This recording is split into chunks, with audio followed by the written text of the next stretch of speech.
Hello student, good morning. Explain problem. Special theory of relativity. I now start problem number 1. An inertial observer sees two events E1 and E2 happening at the same location but 6 microseconds apart in time. Another observer moving with a constant velocity v with respect to the first one sees the same events to the 9 microsecond apart. The spatial distance between the events as measured by the second observer is approximately option number A 300 meter, option number B 1000 meter, option C 2000 meter, option D 2700 meter. I now start solve this problem. According to question given two inertial frame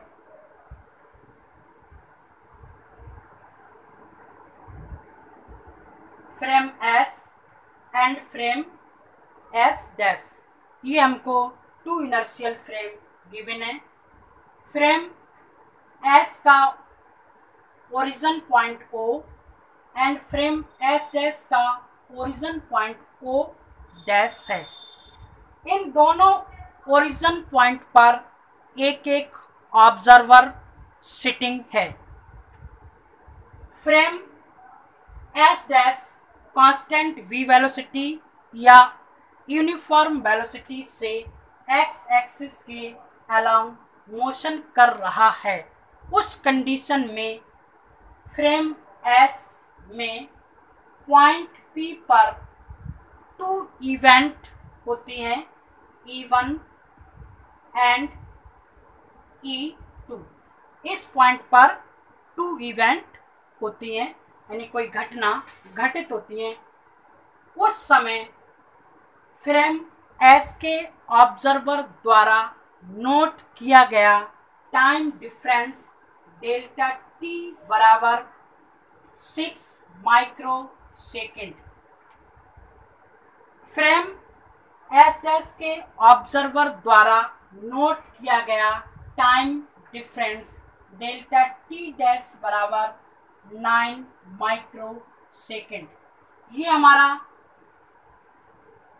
proper time और ये हमारा है improper time. ये हमको question में given है. ये frame हमारा क्या है? Rest state. ये फ्रेम क्या हमारा? Motion state. तो ये फ्रेम हमारा मोशन स्टेट में.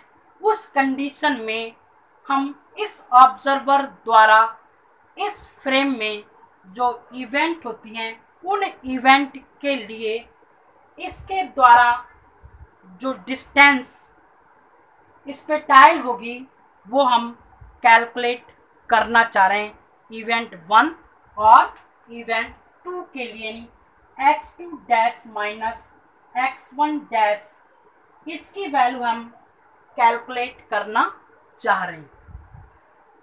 हम बात करते हैं Lorentz transformation equation. Lorentz transformation equation x dash is equal to x minus b t upon under root 1 minus B square upon C square. y dash is equal to y, z dash is equal to z, t dash is equal to. ये हमारी Lorentz transformation equation है. अब हम event 1 और event 2 के लिए Lorentz transformation equation लिखेंगे. तो देखिए इवेंट 1 यानी E1 के लिए x1 dash is equal to x1 minus B T1 upon under root 1 minus B square upon C square.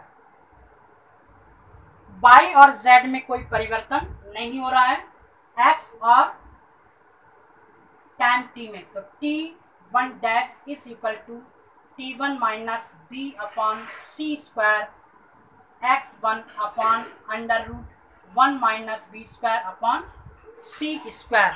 ये हमारी इक्वेशन जो है इवेंट फर्स्ट के लिए यानी E1 के लिए हैं। अब हम बात करते हैं इवेंट E2 के लिए।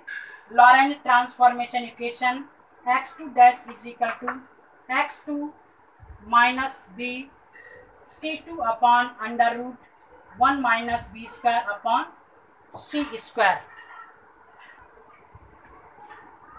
T2 dash is equal to T2 minus b upon C square x2 upon under root 1 minus B square upon C square.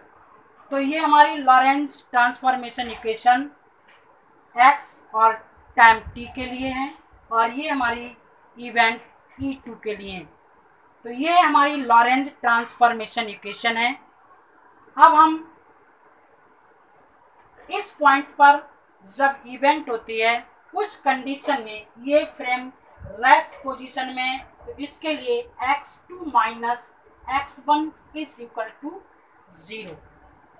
इसको इक्वेशन 1, इसको इक्वेशन 2, इसको इक्वेशन 3 और इसको इक्वेशन 4। हम x2 dash minus x1 dash calculate कर लें और T2 dash minus T1 dash calculate कर लें तो हमको, तो देखिए अब हमको x2 डैश माइनस ये कैलकुलेट करना है। तो यहाँ से मैं वैल्यू लगा दूं, ये हो जाएगा x2 dash minus BT2 upon under root 1 minus B square upon सी स्क्वायर माइनस x1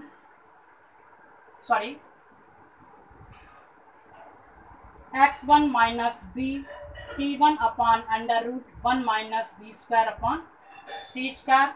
एलसीएम ले लूँ, under root 1 minus B square upon सी square x2 minus B T2 minus x1 plus B T1।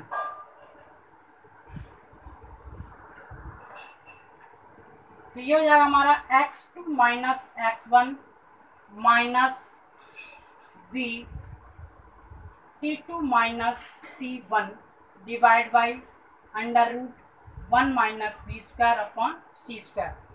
x2 minus x1 की value क्या हमारे पास 0 है, तो देखिए ये value क्या हो जाएगी हमारी 0। x2 dash minus x1 dash is equal to 0 minus ये हो जाएगा आपका, या हम प्लस ले लें t, तो ये वैल्यू हमारी x2 minus x1 dash is equal to 0 minus B T2 minus T1।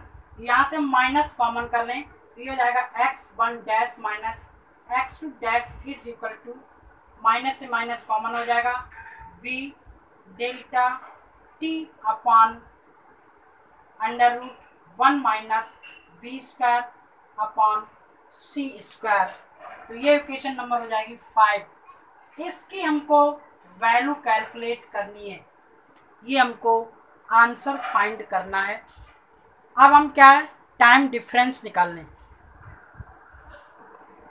Time difference T2 dash minus T1 dash is equal to T2 minus b upon C square x2 upon under root 1 minus B square upon C square minus T1 minus b upon C square x1 upon under root 1 minus B square upon C square.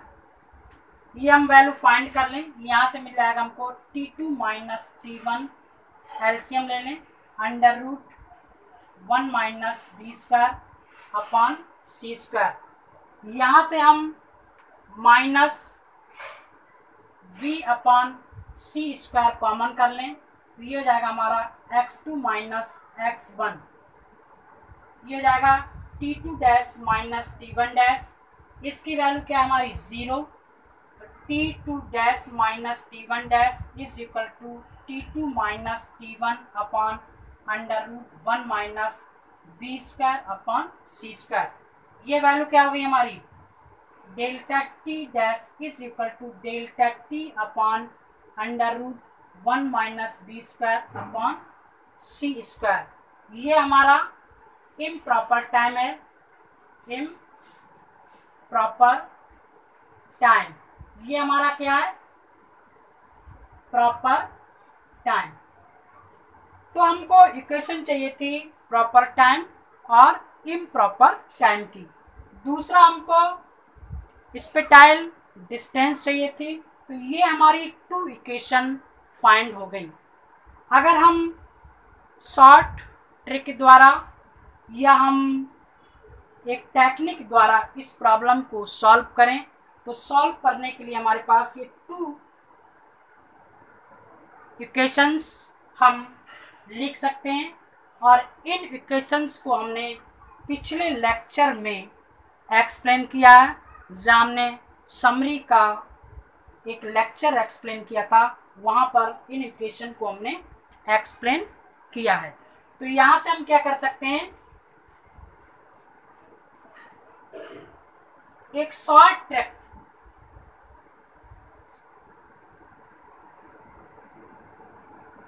Trick द्वारा and delta T dash बराबर delta T upon under root 1 minus B square upon सी square लिख सकते हैं। तो ये 2 फार्मूले आपको लिखने होंगे। तो देखिए ये हमको गिवन है, ये हमको गिवन है, ये दे रखा 9 माइक्रो सेकेंड, यानी 9 इज इक्वल टू, ये हमको दे रखा है 6 divide by under root 1 minus B square upon C square. यहाँ से हम b की वैल्यू कैलकुलेट करेंगे, squaring both side 81 36 upon under root हट जाएगा हमारा 1 माइनस बी स्क्वायर अपॉन सी स्क्वायर। यहाँ से हम v स्क्वायर की वैल्यू कैलकुलेट कर लेंगे तो हमको मिलेगी v is equal to root 45 upon 9c। जब हम इस एल्जेब्रा को सॉल्व करेंगे उस कंडीशन में हमको v बराबर 45 अपॉन 9c, यानी कि ये हमारी लाइट वेलोसिटी है वैक्यूम में। अब ये वैल्यू हम इस इक्वेशन में सब्स्टिट्यूट कर दें तो देखिए x2 dash minus sorry x1 dash minus x2 dash is equal to 45 upon 9 into C into delta T की वैल्यू हमारे पास 6 into 10 to the power minus 6 micro second है तो माइक्रो में कन्वर्ट कर दिया, डिवाइड बाई और इंटू आपकी सी, डिवाइड बाई हो गया आपका under root 1 minus B square upon सी स्क्वायर। इसकी जब हम वैल्यू सिंप्लीफाई करते हैं तो यहाँ से लगा दें वैल्यू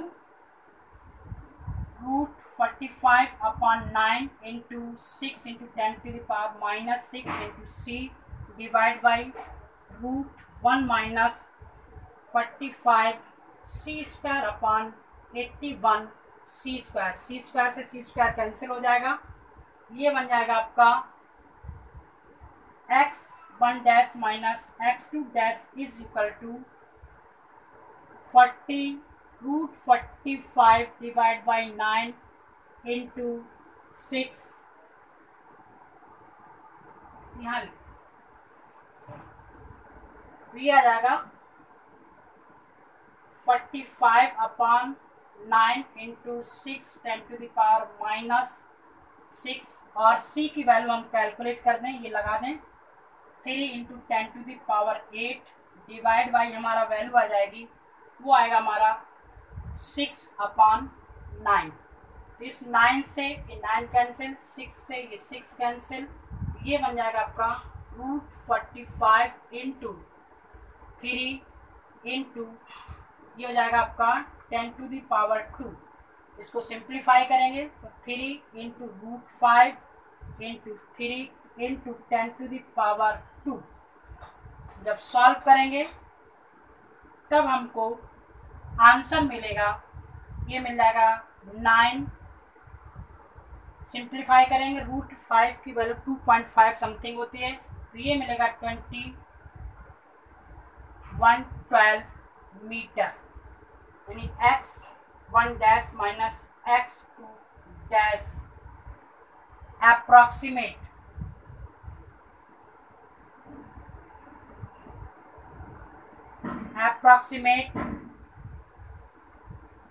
स्पेटाइल डिस्टेंस, ये हमारी डिस्टेंस है और उस कंडीशन में इसको हम लिख सकते हैं 2000 मीटर। इस कंडीशन में हमारा option number C right. Next question, next lecture.